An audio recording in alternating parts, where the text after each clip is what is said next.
In February of 1997, a quiet knock on a front door in a suburban neighborhood just outside Sacramento changed everything.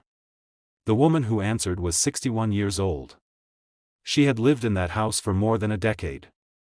Her neighbors knew her as someone who kept to herself, someone who smiled politely but never lingered in conversation. What they didn't know was that for 25 years, she had been running from a single night in 1972. A night when a young woman named Karen Holloway disappeared from a roadside diner in the Central Valley, never to be seen alive again. The arrest that followed wasn't the result of new DNA evidence. It wasn't a deathbed confession. It was something quieter, something that had been building for years in whispers, in guilt, in the slow unraveling of a lie that one person could no longer carry alone. Before I reveal how a quarter-century of silence finally broke, go ahead and subscribe. These stories are told to make sure the truth doesn't disappear with time. Where are you watching from right now? Drop a comment and let us know. We'd love to see how far these stories reach. Karen Holloway was 23 years old when she vanished. She was working the night shift at a diner called the Silver Star, a low-slung roadside place off Highway 99 between Fresno and Modesto. The kind of place where truckers stopped for coffee and pie, where the jukebox played Merle Haggard, and where the waitresses knew most of the regulars by name. Karen had been working there for about 8 months. She was saving money. She wanted to move to San Francisco, maybe take some classes, maybe just see what life looked like outside the valley. Her friends described her as optimistic, a little dreamy, the kind of person who believed things would get better if you just kept moving forward. She had grown up in Turlock, a small farming community where everyone knew everyone else's business. Her father had died when she was 16, a heart attack that came without warning. Her mother, Dorothy, had raised Karen and her younger brother on a secretary's salary. It wasn't easy, but they managed. Karen graduated high school in 1967. She took a job at a local grocery store, then at a dry cleaner, then finally at the Silver Star. The diner wasn't glamorous, but Karen liked it well enough. She liked the rhythm of the work, the way the same people came in at the same times, ordered the same things. There was something comforting about it, even if it wasn't what she wanted to do forever. She had a small apartment in Modesto, a one-bedroom place above a laundromat. The rent was cheap. The walls were thin. She could hear the washing machines rumbling below her at all hours. But it was hers. It was the first place she had ever lived alone, and that mattered to her.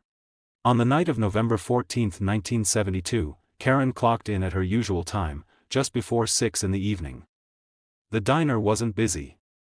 Midweek in November rarely was. A few regulars sat at the counter. A couple sat in a booth near the back.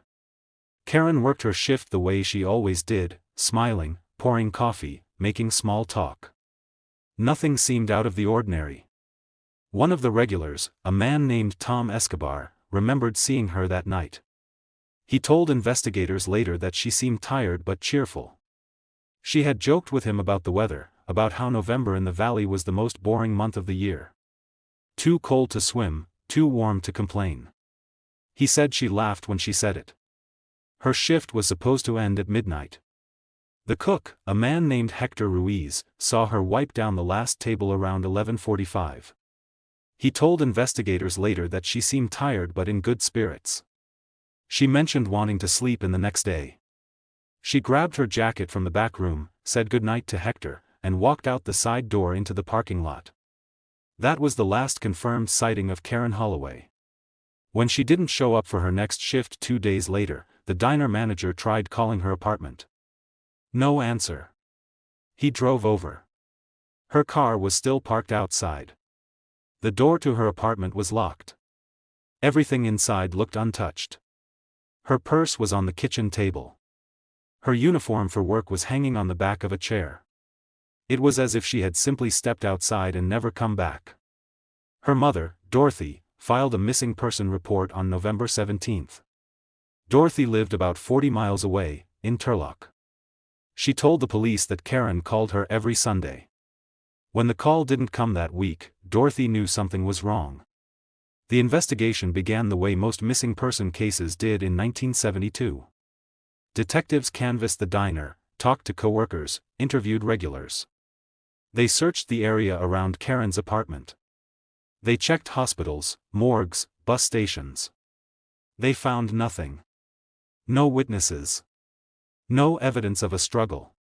No signs of foul play. Karen's car was processed. It was clean. Her apartment was searched more thoroughly. Again, nothing stood out. Her bank account hadn't been touched. Her few possessions, clothes, books, a small record collection, were all still there. It was as if Karen Holloway had been erased. For Dorothy, the silence was unbearable. She put up flyers. She called the police every week. She drove to Modesto and walked the streets, showing Karen's photo to anyone who would look. Most people shook their heads. Some remembered seeing her at the diner.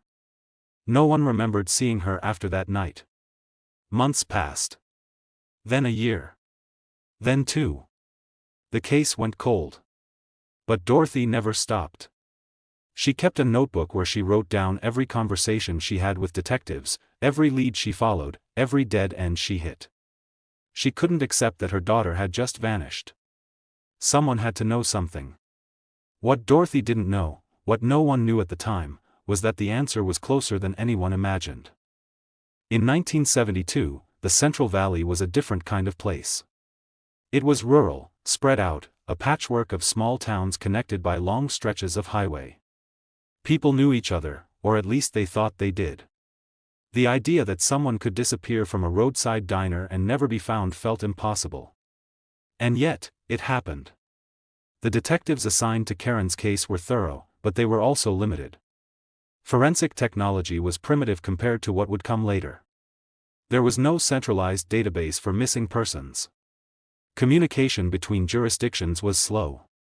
If someone wanted to disappear, or if someone wanted to make someone else disappear, it wasn't hard. The lead detective, a man named Roy Brennan, worked Karen's case for more than a year before other cases pulled him away. He was in his early 40s then, a veteran of the department who had worked everything from burglaries to homicides. Missing persons cases were different, though. They didn't always have endings. Sometimes people just vanished, and you never knew why.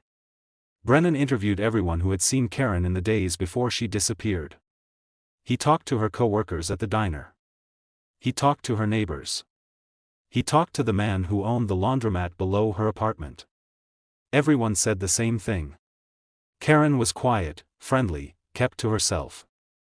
No one had noticed anything unusual. He also talked to Karen's mother. Dorothy came to the station several times in those early weeks, always with new questions, always hoping for new answers. Brennan remembered her as composed but brittle, like she was holding herself together through sheer force of will. She told him that Karen wouldn't have just left. She wouldn't have abandoned her car, her apartment, her life. Something had happened to her. Brennan believed her. But belief wasn't evidence. The case stalled almost immediately. There were no witnesses to Karen leaving the diner. There was no evidence of an abduction. Her car showed no signs of forced entry. Her apartment was undisturbed. It was as if she had walked out into the night and simply ceased to exist. Brennan kept working the case for months. He checked with police departments in neighboring counties. He ran Karen's description through missing persons databases. He followed up on every tip that came in, no matter how implausible. A woman matching Karen's description had been seen in Bakersfield. A hitchhiker outside of Sacramento looked like her. A body had been found in Stockton. None of them were Karen. By the end of 1973, the case was effectively dormant. It wasn't officially closed, but it wasn't active either. Brennan kept Karen's file on his desk longer than he should have, hoping something would break. It never did. He told a reporter once, years later, that Karen's disappearance haunted him. He said he kept thinking about the fact that she had been so close to getting out. She had been saving money. She had been planning a future. And then, in one night, it was all gone. For Dorothy Holloway, the years after Karen disappeared were a kind of slow torture. She never stopped looking. She never stopped asking. She never stopped believing that someone, somewhere, knew what had happened. She kept Karen's room exactly as it had been. The bed was made. The clothes were still in the closet. The books Karen had loved as a teenager were still on the shelf. Dorothy's friends told her it wasn't healthy, that she needed to move on. But Dorothy couldn't. Moving on felt like giving up. And she would never give up on Karen. She wrote letters to the governor, to state legislators, to anyone she thought might be able to help. She contacted private investigators, though she couldn't afford to hire them. She attended community meetings and asked people to keep looking, to keep Karen's name alive. Most people were kind. Some were indifferent. A few were cruel. One woman told Dorothy that girls who worked at diners late at night were asking for trouble. Dorothy never forgot that comment. She never forgot the woman who said it. By the mid-1970s, most people in Modesto had moved on. Karen's disappearance was still talked about occasionally, usually when someone else went missing or when a similar case made the news. But for the most part, the town had other things to worry about. Life went on. For Dorothy, though, time had stopped on November 14, 1972. She kept a calendar where she marked off the days since Karen had vanished. 1 year. 2 years. 5 years. 10 years. She told herself that one day, she would get an answer. She had to believe that. The alternative was unbearable. What Dorothy didn't know was that the person who held the answer to what had happened to Karen was living less than 100 miles away, carrying a secret that was slowly destroying her. To understand how Karen Holloway's case was finally solved, you have to understand who Evelyn Marsh was. In 1972, Evelyn was 36 years old. She worked as a bookkeeper for a small construction company in Modesto. She was married, though not happily. Her husband, Frank, was a mechanic who worked long hours and drank more than he should have. They had been married for 12 years. They had no children. Evelyn had wanted them, but it hadn't happened. By 1972, she had stopped hoping. Her life was quiet, predictable, and lonely. She went to work. She came home. She cooked dinner. She watched television. On weekends, she went to the grocery store and cleaned the house. It was the kind of life that looked normal from the outside but felt hollow on the inside. Then she met Richard Colfax. Richard was a foreman at the construction company where Evelyn worked.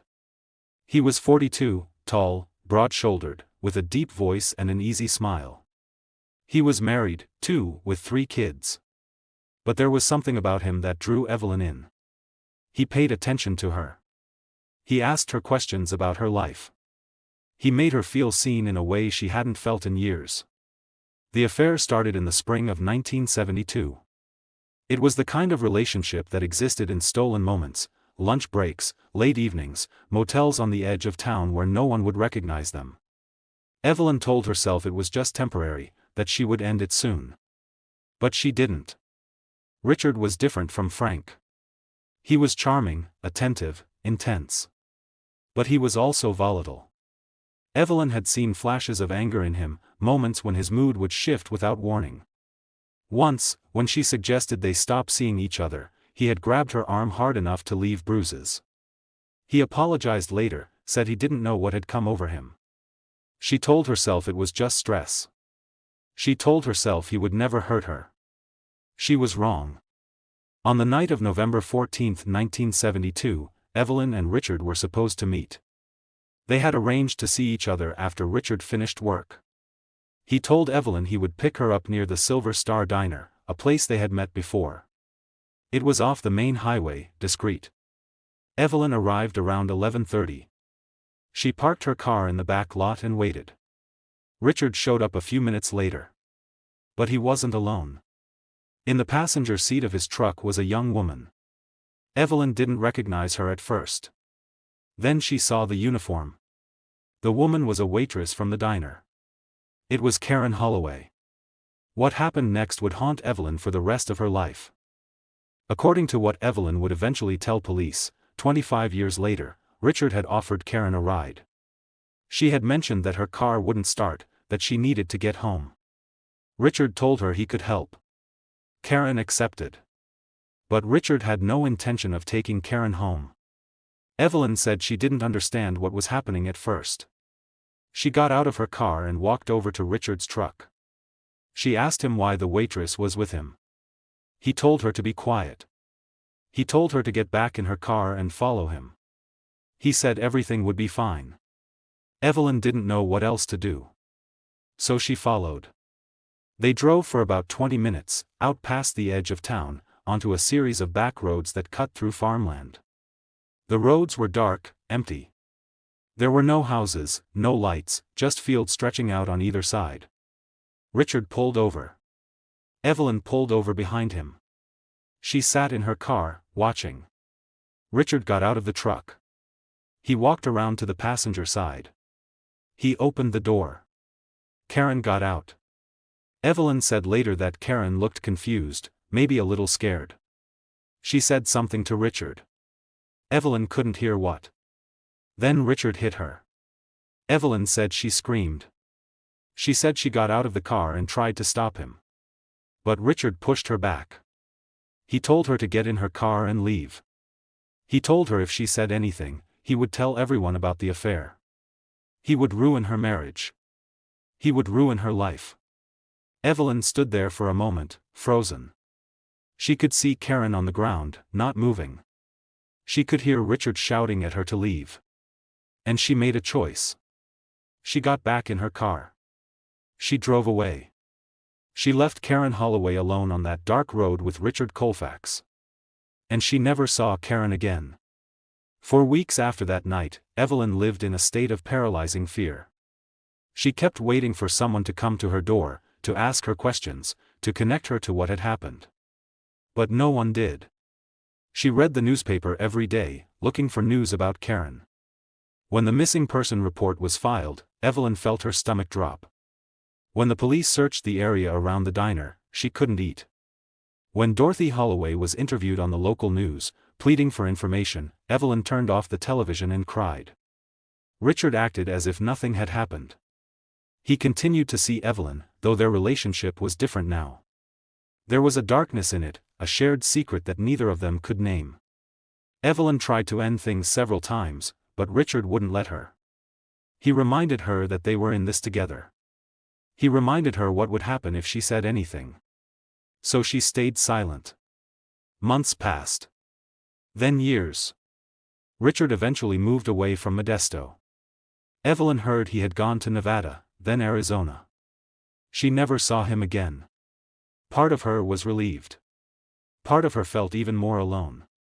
Her own marriage fell apart in the late 1970s. Frank left her for another woman.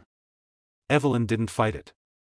She signed the divorce papers and moved to Sacramento in the early 1980s, trying to start over, trying to put distance between herself and the memory of that night. But the memory followed her. She found a new job, a new apartment, a new routine. She tried to build a new life. But every time she closed her eyes, she saw Karen's face. Every time she drove past farmland, she thought about that dark road. Every time she heard a news story about a missing person, she felt the weight of what she had done. She thought about going to the police more times than she could count.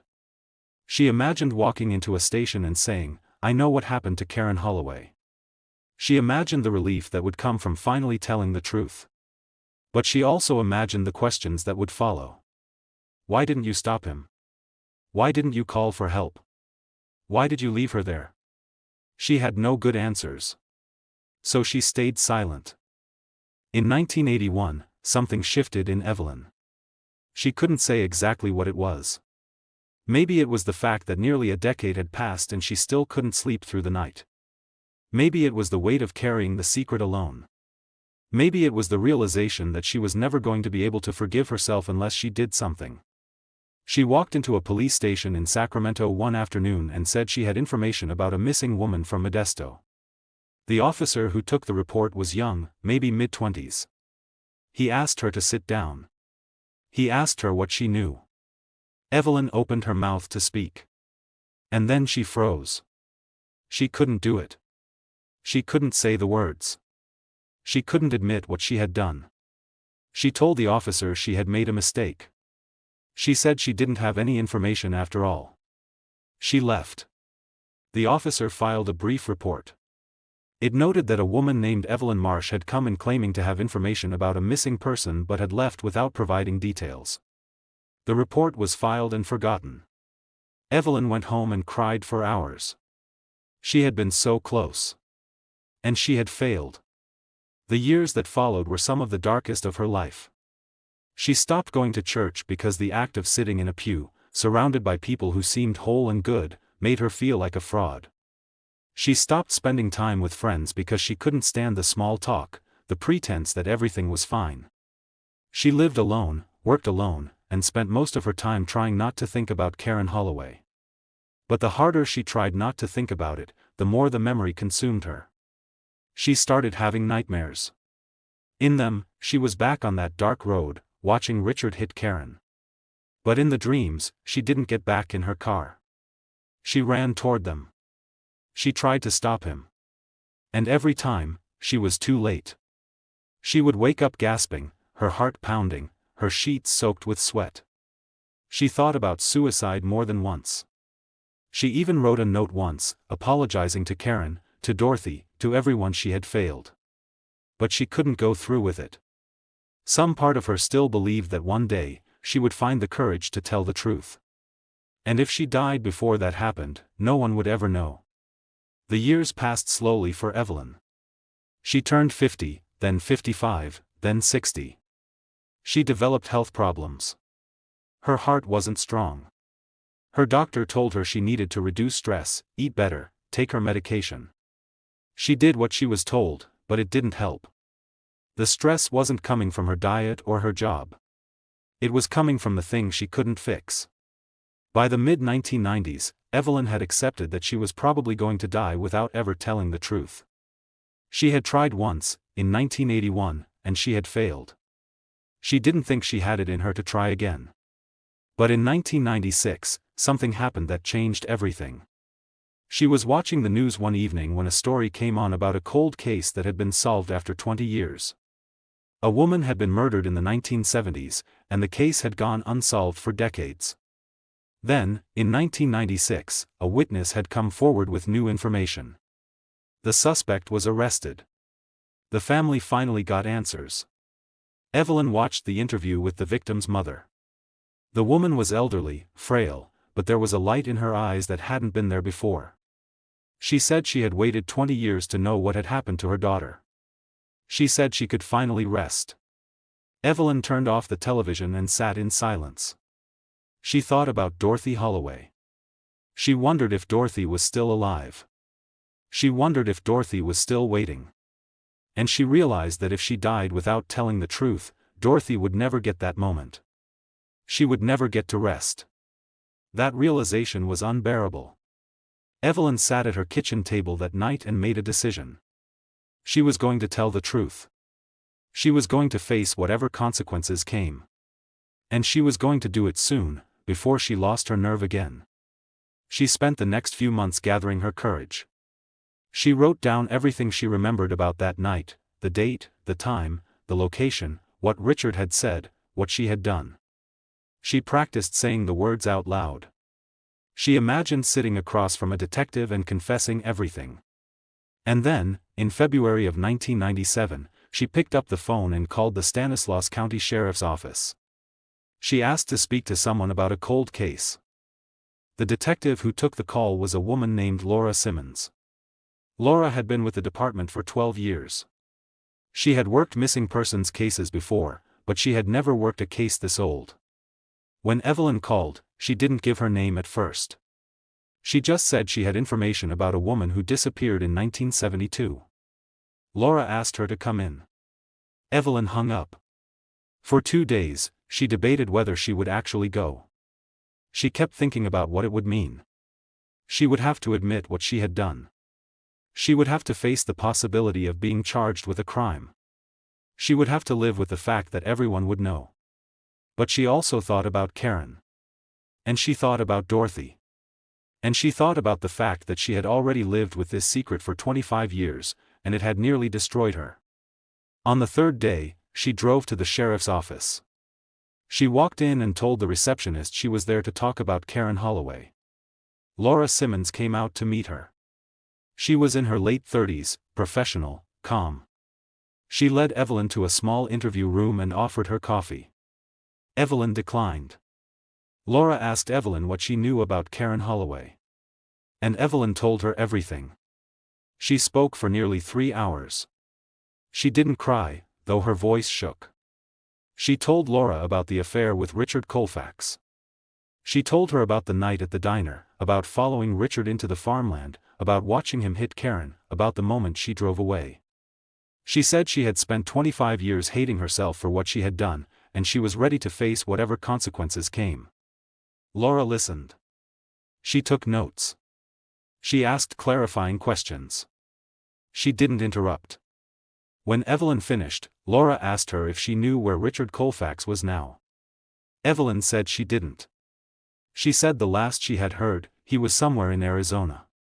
Laura thanked her. She told Evelyn she would need to come back to give a formal statement. Evelyn agreed. Then Laura asked the question that mattered most. Do you know what happened to Karen after you left? Evelyn shook her head. She said she didn't know for certain. But she said she believed Richard had killed her. She said she had always believed that. Laura Simmons spent the rest of the day pulling every file she could find on Karen Holloway's case. The case was old enough that most of the physical evidence had been lost or destroyed. But the reports were still there. The witness statements. The search logs. The notes from Detective Brennan. Laura read through everything. And she started to build a plan. The first step was verifying Evelyn's story. Laura contacted the construction company where Evelyn and Richard had worked. The company was still in business, though under different ownership. They had old employment records stored in a warehouse. Laura requested Richard Colfax's file. It confirmed that Richard had worked there in 1972. It confirmed that he had left the company in early 1973. It listed a forwarding address in Nevada. Laura also pulled records from the Modesto Police Department. She found the original missing person report for Karen Holloway. She found the notes from Detective Brennan, who had worked the case. Brennan had retired years ago, but Laura tracked him down and called him. She told him what Evelyn had said. Brennan was quiet for a long time. Then he said, "I always thought someone knew something." He asked Laura if she thought Evelyn was telling the truth. Laura said she did. She said the details matched. The timeline made sense. And there was no reason for Evelyn to come forward after all these years unless she was telling the truth. Brennan asked what would happen next. Laura told him she was going to find Richard Colfax. The next step was running Richard's name through every database Laura had access to. She found a social security number. She found a few old addresses in Nevada and Arizona. She found a criminal record, nothing major, mostly DUIs and a domestic disturbance charge from the 1980s. Then she found something that stopped her cold. Richard Colfax had died in 1994. He had been living in a trailer park outside of Phoenix. He had suffered a heart attack. He was 64 years old. For Laura, this was a devastating blow.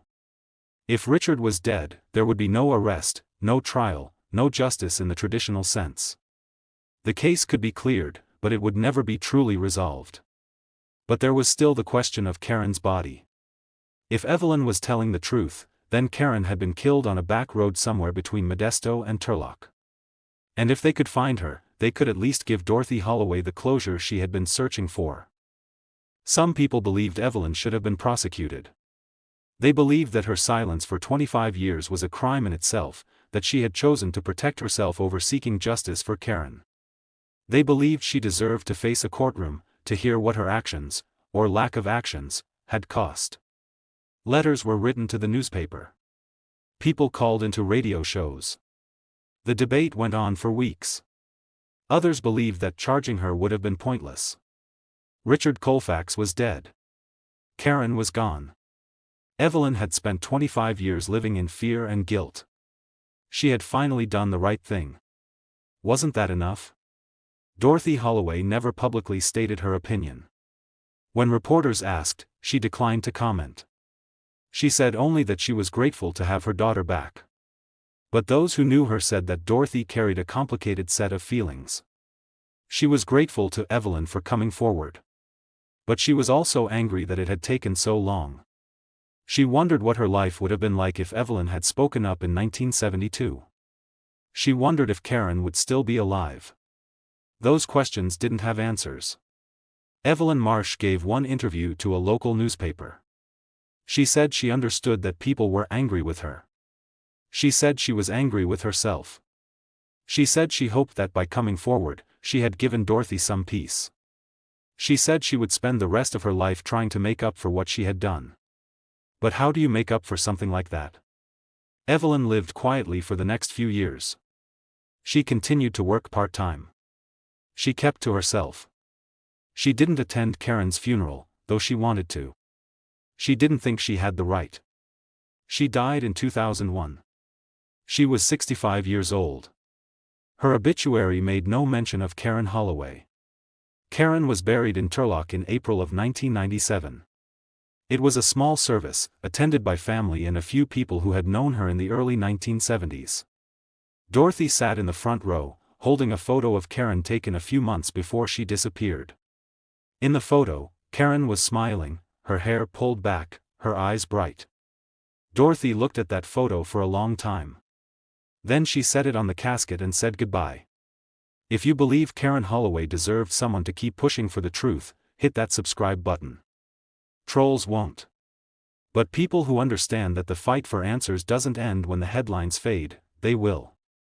Dorothy Holloway lived for 6 more years after Karen was found. She never remarried. She never moved.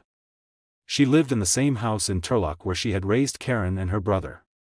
She kept Karen's room the way it had been, even after the burial. Some people thought it was strange.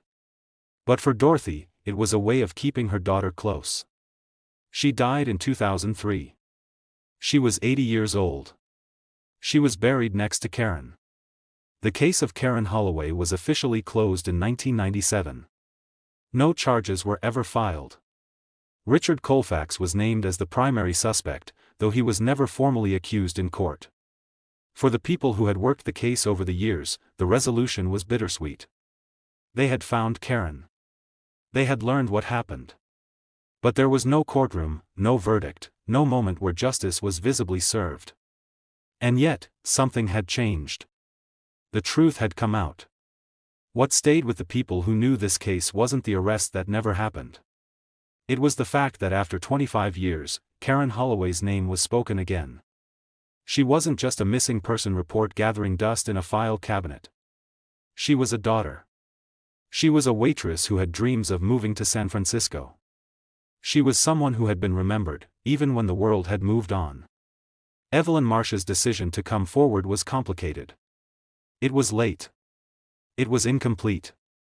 It didn't undo the harm she had caused by staying silent. But it did give Dorothy Holloway the one thing she had been searching for since 1972, an answer.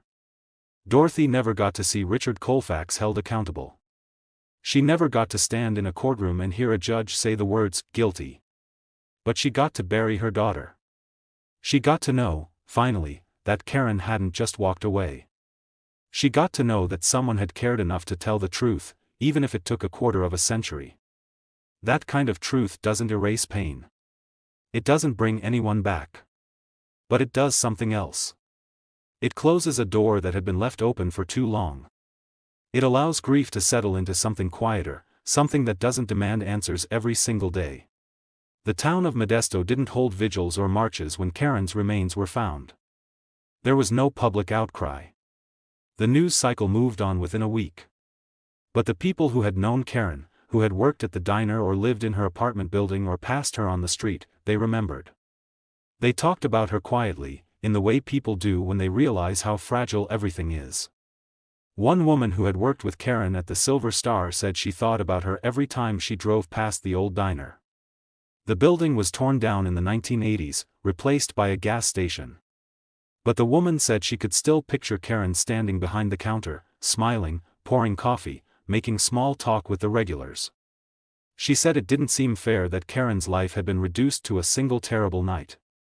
There had been so much more to her than that. And that's true. Karen Holloway was more than a victim. She was a person who loved music and wanted to travel. She was a daughter who called her mother every Sunday. She was a friend who made people laugh. She was someone who believed the future held something better. That person deserved to be remembered. The detectives who had worked the case, who had carried Karen's file from one year to the next, they finally got to close it. Not the way they wanted. But closed nonetheless. Detective Roy Brennan attended Karen's funeral. He sat in the back, didn't speak to anyone. He just wanted to pay his respects. After the service, he walked to the gravesite and stood there for a long time. Later, he told Laura Simmons that he had made a promise to himself back in 1972 that he would find out what happened to Karen. It had taken 25 years, and he hadn't been the one to solve it. But it was solved. And that mattered. Laura asked him if he thought justice had been served. Brennan thought about it for a moment. Then he said justice was a complicated word. He said what they had gotten was truth. And sometimes, that was all you could ask for. What this case revealed wasn't just about one woman's guilt or one man's violence. It was about the ways that silence compounds over time, the ways that fear and shame and self-preservation can turn ordinary people into accomplices. Evelyn Marsh wasn't a monster. She was someone who made a terrible choice in a moment of panic, and then spent the rest of her life unable to undo it. That doesn't excuse what she did. But it does explain it. The question that haunted many people after this case became public was whether Evelyn should have been charged. Whether her silence for 25 years made her complicit in Karen's death. Whether coming forward at the end of her life was an act of courage or simply a final attempt to ease her own conscience. There's no easy answer to that. What's clear is that without Evelyn's statement, Karen would still be missing. Dorothy would have died not knowing. The case would have remained one of thousands of cold files, forgotten by everyone except the people who loved Karen. Evelyn's decision to speak wasn't perfect. It wasn't timely. But it was necessary. And in the end, it mattered. There were moments, in the months after Karen was found, when people in Modesto would talk about the case. They would wonder out loud why Evelyn had waited so long. They would wonder what would have happened if she had spoken up in 1972. Some people believed Karen might still be alive. They believed that if Evelyn had called the police that night, if she had refused to leave, Richard might have stopped. Karen might have been saved. Others believed it wouldn't have made a difference. They believed that Richard had already made up his mind to kill Karen, and nothing Evelyn could have done would have changed that. Both perspectives carried weight. Both were impossible to prove. What was certain was that Evelyn's silence had consequences. It meant that Dorothy spent 25 years not knowing. It meant that Karen's body lay undiscovered for a quarter of a century. It meant that Richard Colfax lived the rest of his life without ever being held accountable. Those were the costs of silence. For Dorothy Holloway, the years after Karen was found were quieter. She didn't give interviews. She didn't become an advocate for missing persons cases. She simply lived the rest of her life knowing that her daughter had been found, that someone had finally told the truth. She continued to keep Karen's notebook, the one where she had written down every conversation with detectives, every lead, every dead end. She didn't add to it anymore. There was nothing left to add. But she kept it on a shelf in her living room, a reminder of the years she had spent searching. In her final years, Dorothy's health declined. She developed diabetes and had trouble with her heart. Her son, Karen's younger brother, tried to convince her to move in with him. But Dorothy refused. She wanted to stay in her own house, the house where Karen had grown up. She told her son that she felt closer to Karen there. He understood. Dorothy spent her evenings sitting in her living room, looking through old photo albums. She had pictures of Karen as a baby, as a child, as a teenager. She had pictures of Karen's high school graduation. She had pictures of Karen standing outside the Silver Star, smiling in her uniform. She kept a small photograph of Karen on her nightstand. In it, Karen was 23, smiling, full of the kind of hope that comes from believing the world is still a place where good things can happen. Dorothy would look at that photo every night before she went to sleep. And every morning when she woke up. On the day Dorothy died, her son found the photo still on the nightstand. He buried it with her. Karen Holloway was buried in April of 1997. The headstone her mother chose was simple. It had her name, the years she lived, and a single line, "Remembered always." 25 years after she disappeared, Karen was finally at rest. The case of Karen Holloway wasn't solved because of advanced forensic technology. It wasn't solved because of a dramatic courtroom confession or a sudden break in the evidence. It was solved because one person, after 25 years, finally decided that the weight of the truth was lighter than the weight of the lie. That's not a satisfying resolution in the traditional sense. There was no trial. No jury. No moment where justice was declared in a way that felt final or complete.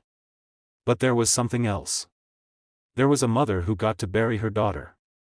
There was a name that stopped being just a file number and became a person again. There was a community that got to see what happens when someone finally decides to stop running from the truth. And there was Karen. Karen Holloway, who worked the night shift at a diner in 1972. Who saved her tips because she wanted to move to San Francisco. Who smiled at strangers and believed things would get better. She never got the chance to live the life she imagined. But because of Evelyn Marsh's decision to speak, she didn't become just another missing person. She became someone who was remembered. Someone who was found. Someone whose story didn't end in silence. That's what justice looked like in this case. Not perfect. Not complete. But real. The years between 1972 and 1997 were long. They were filled with unanswered questions, with false leads, with the slow erosion of hope. For Dorothy, those years were unbearable. For Evelyn, they were suffocating. For the detectives who worked the case, they were frustrating.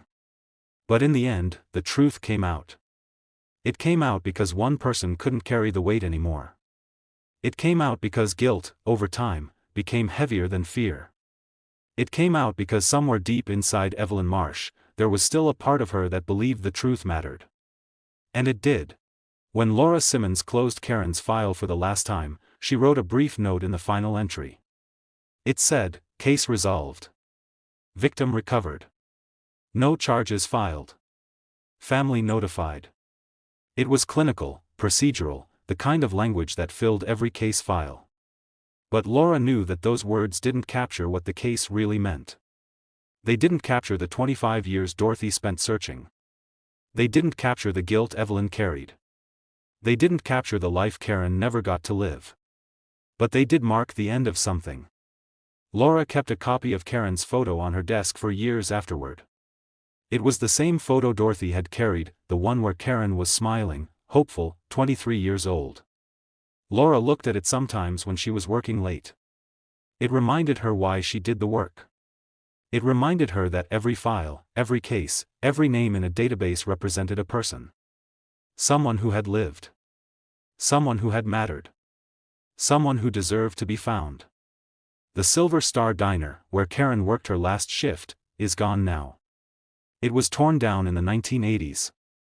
A gas station sits on the lot. No plaque marks the spot. No memorial acknowledges what happened there. Most people who stop for gas don't know the history. They don't know that a young woman disappeared from that place on a November night in 1972. They don't know that it took 25 years to find out what happened to her. But some people remember. The old-timers in Modesto, the ones who were around in the 1970s, they remember Karen. They remember the search.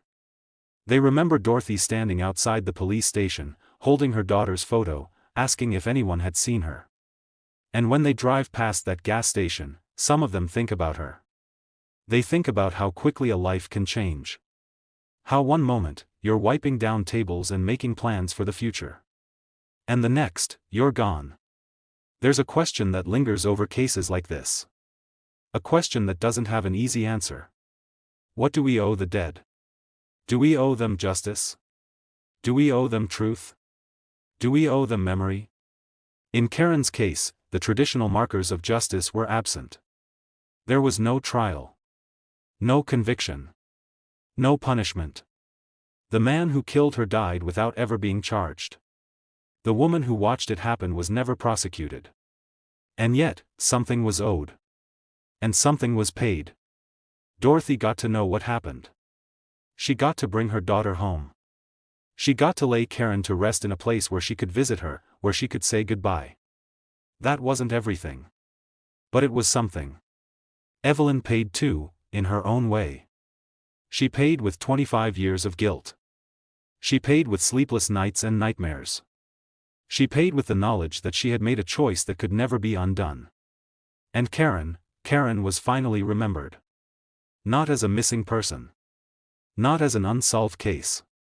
But as a person who had lived, who had mattered, who had been loved.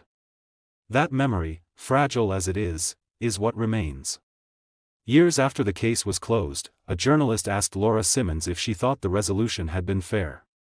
Laura thought about it for a long time before answering. She said fairness was a difficult concept in cases like this. Nothing about what happened to Karen was fair. Nothing about the 25 years Dorothy spent searching was fair. Nothing about the way Richard Colfax died without facing consequences was fair. But the truth coming out, that was something. And sometimes, in cases this old, this broken, truth was all you could hope for. The journalist asked if she thought Evelyn had been punished enough. Laura said she didn't know. She said punishment was one way to think about justice. But it wasn't the only way.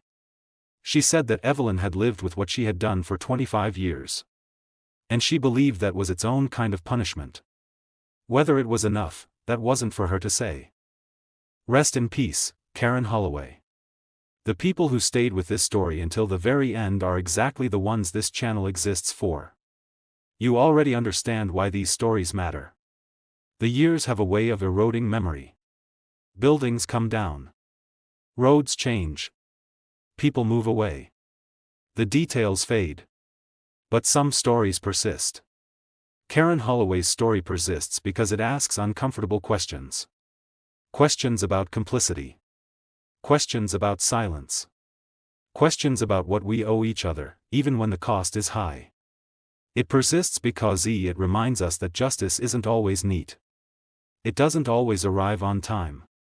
It doesn't always look the way we want it to. But it can still arrive. 25 years late. Incomplete. Imperfect. But there. Dorothy Holloway spent half her life searching for her daughter. She spent half her life refusing to accept that Karen was just gone. And in the end, her refusal paid off. Not because she forced the truth out. But because someone else, carrying the weight of that truth, finally couldn't hold it anymore. That's the lesson, if there is one. The truth has weight.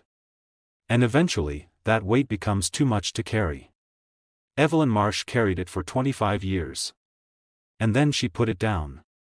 And in doing so, she gave Dorothy Holloway the one thing she had been searching for all that time. An answer. It wasn't the answer Dorothy wanted. It didn't bring Karen back. It didn't undo the years of pain. But it was an answer. And sometimes, that's all we get. Paste break 22. In the town of Turlock, where Karen is buried, there's a small cemetery on the edge of town. It's quiet there. Peaceful. The graves are old, some dating back to the 1800s. Karen's grave is near a row of oak trees. The headstone is simple, just as Dorothy wanted. Visitors are rare. Most of the people who knew Karen are gone now. Dorothy is buried next to her. Her son visits occasionally, brings flowers, sits for a while. But the grave is cared for. Someone, whether family or a stranger moved by the story, makes sure it's never forgotten. And maybe that's what we owe the dead, in the end. Not perfect justice. Not vengeance. Not even closure. Just memory. The knowledge that they existed. That they mattered. That their story was told. Karen Holloway existed. She mattered. And now, her story has been told. 25 years after she disappeared, she was found. And she was brought home. And if you haven't already, please subscribe, like, and share this with someone you know who values stories like this. I'll see you in the next one.